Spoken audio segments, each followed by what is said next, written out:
Вы знаете, выборная кампания, которая сейчас происходит в Соединенных Штатах, кандидат существующий Обама подвергается очень большой конкуренции со стороны Митта Ромни. One can speculate on who's likely to win and what the outcome will be.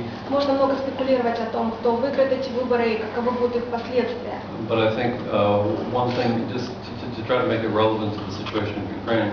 Но если сделать эту ситуацию более приближенной к Украине, как это повлияет на события в Украине? I think one thing that we are seeing happen, and I think it's in common with both parties actually. Я думаю, что можно провести определенные параллели в отношении обеих партий даже. Is that we see emerging a much more circumspect and cautious foreign policy. Мы видим, что сейчас зарождается более осторожная политика. During the recent Republican political convention in Florida.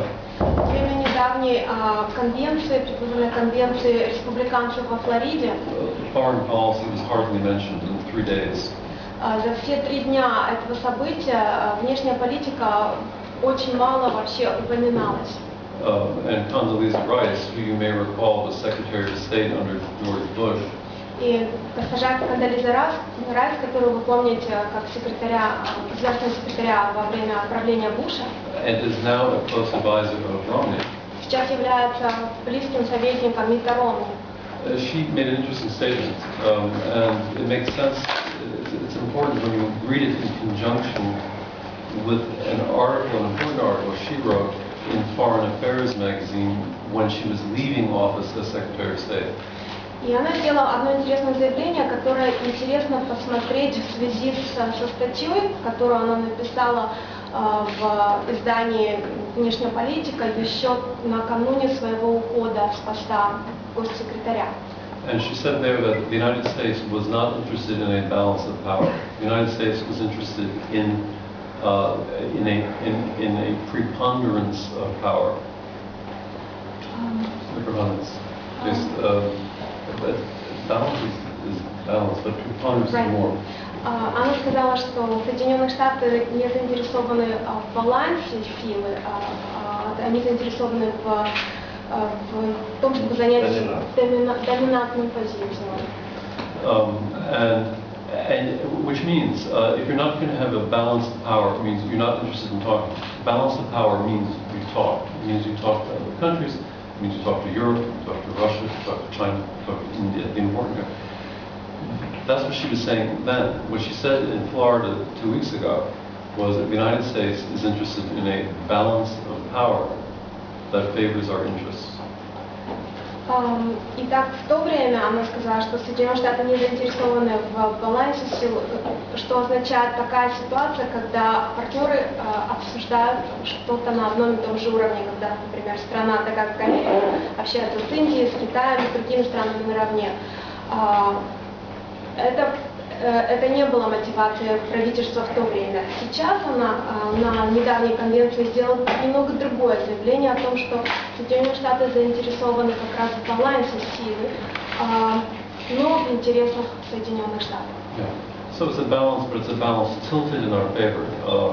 And balance means, in this case, talking. And when it comes to this has immediate implications for the heart of Europe, which I take Russia and Ukraine to be. То есть баланс силы в интересах Соединенных Штатов это означает открытый диалог. И это также имеет большое отношение и к тому, что происходит в центре Европы, в Украине и России, к тому, где они будут находить свое место. Right. So the old Coндолизе Райс was in favor of actions against Russian interests, like, for example, deploying the anti-missile system in Poland and the Czech Republic, like, for example, Ukraine and Georgia coming into NATO.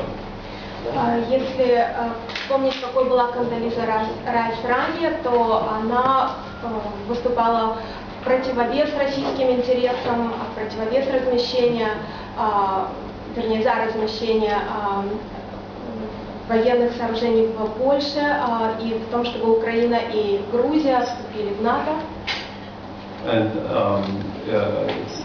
And of course, we know the consequences of that in terms of Russia's reaction to the idea of Ukraine and Georgia coming into NATO. It it severely complicated Moscow's relations with Kiev and vice versa.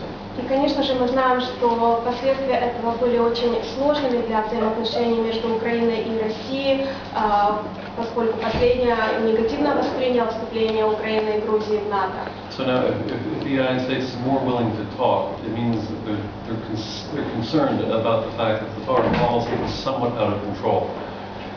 И если Соединенные Штаты заявляют о том, что сейчас они открыты к диалогу, к балансу сил, это значит, что их внешняя политика сейчас не в таком состоянии, как хотелось бы. Then you see that the U.S. ambassador to Libya was recently murdered. И если посмотреть на недавние события убийства американского посла в Ливии, You see problems and upheaval in Syria. проблемы, которые сейчас происходят, беспорядки в Сирии, Look at new tensions between China and Japan.